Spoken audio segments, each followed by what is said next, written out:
बचन बाबूजी महाराज बाग तीसरा, बटन नंबर 37। आगरा 19 सितंबर सन 1938। बगैर एक मौजूद के कोई वजूद नहीं बन सकता। वो वजूद चैतन्य शक्ति है। वह समूह मुतलक है और छोटे से छोटे जर्रे में भी मौजूद है। जहां से जो शक्ति पैदा होती है वो नीचे सब जगह होती है। उससे ऊपर वो शक्ति उस रूप में मौजूद नहीं है। चैतन्य शक्ति अपने मंडल में एक रस है और बाकी मंडलों में सर्वव्यापक है। हर एक परमाणु में शक्ति का केंद्र है। बिना समूह बने हुए कोई कार्रवाई नहीं हो सकती, सिवाय सत्य देश के, और सब जगह भ्रमण और परिक्रमा है। सत्य देश चैतन्यता की अधिकता की वजह से अडोल है और रचना का पैंदा चैतन्यता की कमी की वजह से बेहरकत है। संत मत में सिर्फ एक बात मान ली जाती है और वो ये है कि एक मौजूद था और सब उससे वजूद में आए। जो कुछ रचना हुई सब उसी एक मौजूद का ज़हूर है। उस एक मौजूद का वजूद मानना पड़ेगा, फिर सब नतीजे और कायदे उससे निकल आते हैं। असल में ये महज अकली दलील के लिए किसी चीज को मान लेने की तरह नहीं है। ये तो स्वयं सिद्ध और स्वयं सत्य बात है। अगर कोई मौजूद न होता तो ये रचना और आफरीश जो हम देख रहे हैं कहां से आती? कुछ नहीं में से तो कुछ नहीं निकल सकता। कोई चीज मौजूद हो उसी में से तो कुछ निकल सकता है। कुछ नहीं का तो हम कयास भी नहीं कर सकते। जब कयास करेंगे तो कुछ है का ही कयास करेंगे। कहने का मुद्दा यह है कि कोई मौजूद था, इस बात से कोई इनकार नहीं कर सकता और इसके लिए सबूत की जरूरत नहीं है। ये स्वयं सत्य और सिद्ध है। अलबत्ता इसमें ये मतभेद हो सकता है कि कोई कहे कि एक था, कोई कहे दो थे, कोई कहे तीन थे और कोई कहे बहुत से थे जिनसे ये रचना पैदा हुई। चाहे एक हो, चाहे दो हो और चाहे बहुत से मिलकर हो, कोई मौजूद था जरूर जिसका ये सब ज़हूरा है। वही मालिक है। दूसरे इसमें यह भी फर्क हो सकता है और है कि किसकी कहां तक गति है। जहां तक जिसकी गति है उसके परे वो नहीं जा सकता और वहां का धनी ही नीचे की रचना का मालिक है। जहां तक जिसकी गति होगी, यानी स्थूल शरीर द्वारा या ज्ञान इंद्रियों द्वारा या अकल और बुद्धि द्वारा या कयास के जरिए से जहां तक जो जा सकता है वहीं तक उसकी मालूमात कर सकता है और उसी के मुताबिक एतकाद, यकीन और ईमान कायम होगा, जिसको मति कहते हैं। सिर्फ एक चैतन्य शक्ति है और वो परिपूर्ण और समूह रूप है। वह समूह मुतलक है। सिर्फ एक उसका वजूद मुतलक है और बाकी सब वजूद तनास्बत से हैं। रचना में नीचे से नीचे तक हर जगह वो चैतन्य शक्ति मौजूद है। कमी बेशी का फर्क तो जरूर है, मगर चैतन्य से रहित कोई नहीं है। यह जो कहा है कि मालिक को सबका ज्ञान है, तो कोई अलग टप्पू ये बात नहीं है, क्योंकि अंश रूप में वह सब जगह मौजूद है, इसलिए उसको सर्व ज्ञान है। मिसाल के तौर पर जिसका हमको ज्ञान होता है उसमें और हम में कोई चीज मुश्तरक जरूर होनी चाहिए, वरना हमको उसका ज्ञान कदापि नहीं हो सकता। काली से काली चीज में भी रोशनी मौजूद है। अगर हमको उसका दृष्टि का ज्ञान होता है, अगर हमको उसका दृष्टि का ज्ञान होता है, अगर वो रोशनी न फेंके तो हम उसको नहीं देख सकते। इसी तरह से चैतन्य शक्ति सब जगह एक जर्रे तक में मौजूद है, इसलिए मालिक को सारी रचना की खबर और ज्ञान है। इसी से ये एक आम कायदा या उसूल निकलता है कि जो शक्ति जहां से उत्पन्न हुई उसके नीचे नीचे उस रूप में कमी बेशी के साथ वह सब जगह मौजूद है। उससे ऊपर वह शक्ति उस रूप में मौजूद नहीं है, उसका दूसरा रूप है। जहां से प्रथम बिजली की ताकत पैदा हुई उसके नीचे वह सब जगह मौजूद है। जिन चीजों को यहाँ नॉन कंडक्टर कहते हैं, जिनमें बिजली की धार नहीं आ सकती, वह भी बिजली की ताकत से बिल्कुल शून्य नहीं है। इसी तरह से जिस स्थान से 5 तत्व अपने मूल रूप में प्रकट हुए, उनसे नीचे वे हर एक चीज में मौजूद हैं।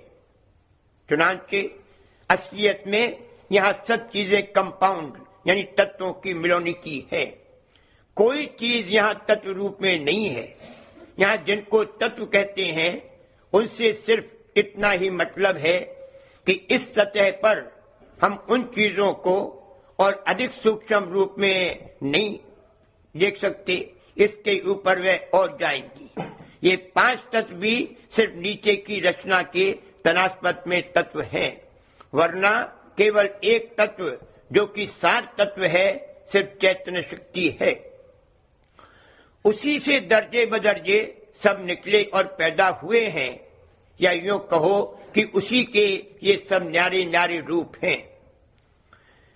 जिस कदर उस समूह मुतलक से दूरी और फासला बढ़ता गया, उसी कदर जड़ता पैदा होती गई, जिसकी वजह से अनेक रूप नमूद में आए, वरना अंतर के अंतर्गत वही सिर्फ एक चैतन्य शक्ति है।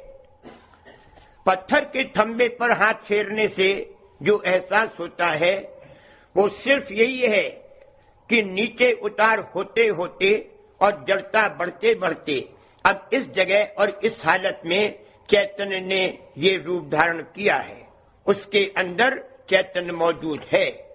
हम लोग जहाँ रहते हैं यानी यह देश सामान्य चैतन्य का है, बल्कि चैतन्य बहुत कम और जड़ता बहुत ज्यादा है। ये पूर्ण चैतन्यता का देश नहीं है। अगर इस देश में या हम में पूर्ण चैतन्यता होती तो क्या वजह है कि हम एक थोड़े से महदूद हल्के में ही देख सकते और उसका दृष्टि का ज्ञान प्राप्त कर सकते? क्यों नहीं हम कुल रचना और आफनीश को देख सकते और उसका ज्ञान प्राप्त कर सकते? टेलीस्कोप और माइक्रोस्कोप की मदद से हम बहुत दूर की और बहुत बारीक चीजें देख सकते हैं।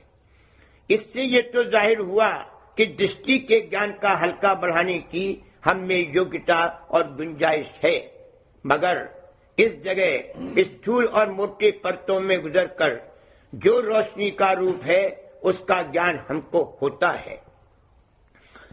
दृष्टि की शक्ति तो हमारी चैतन्यता में ही है, वरना यहाँ नहीं पैदा हो सकती, मगर वो स्थूल पर्दों और औजारों की मोहताज हो गई है।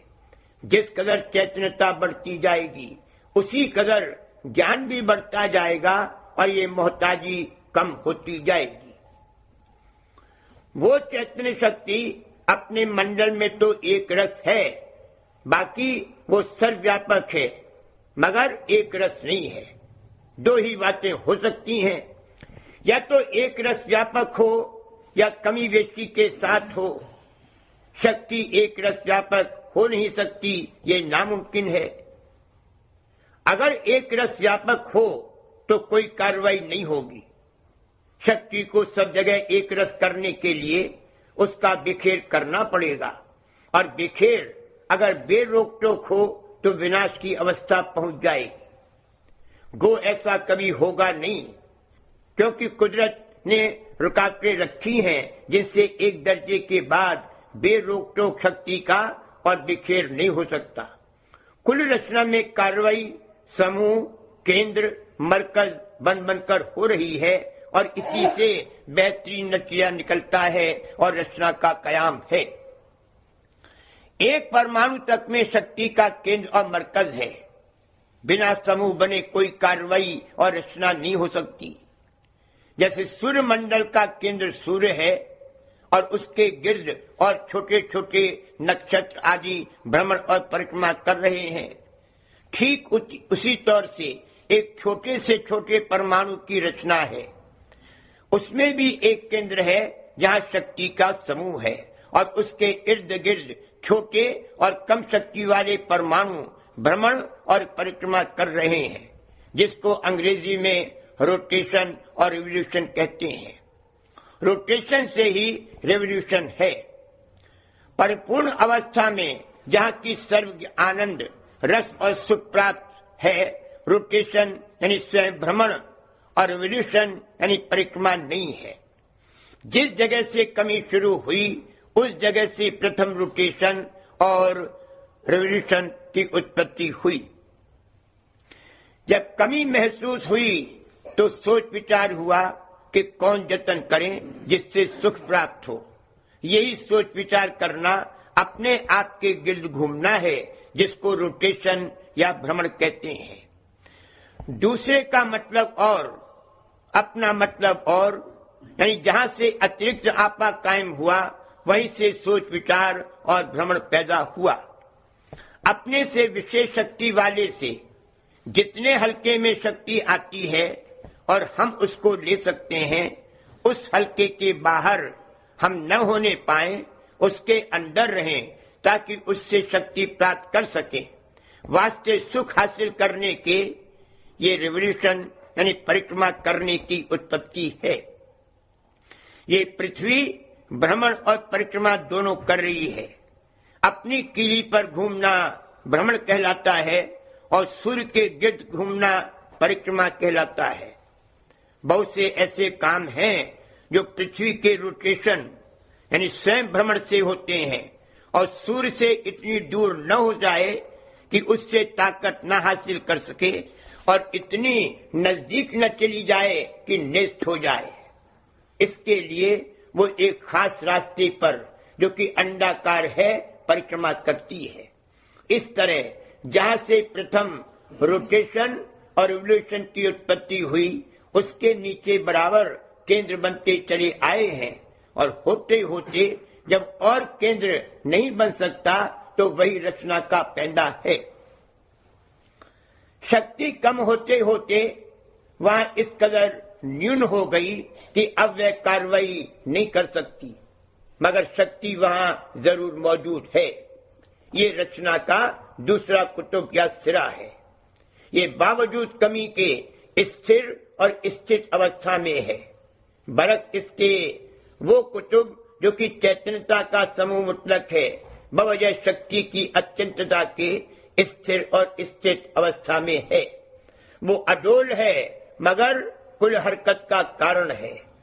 ये बात जिद्दन मालूम होती है। इसी तरह बहुत सी बातें, मसलन अंतर्मुख शक्ति से बहिर्मुख शक्ति और परिपूर्ण अवस्था से कमी पैदा हुई, जिद्दन मालूम होती है। मगर संत मत में ये बातें माकूल तौर पर समझाई जा सकती हैं।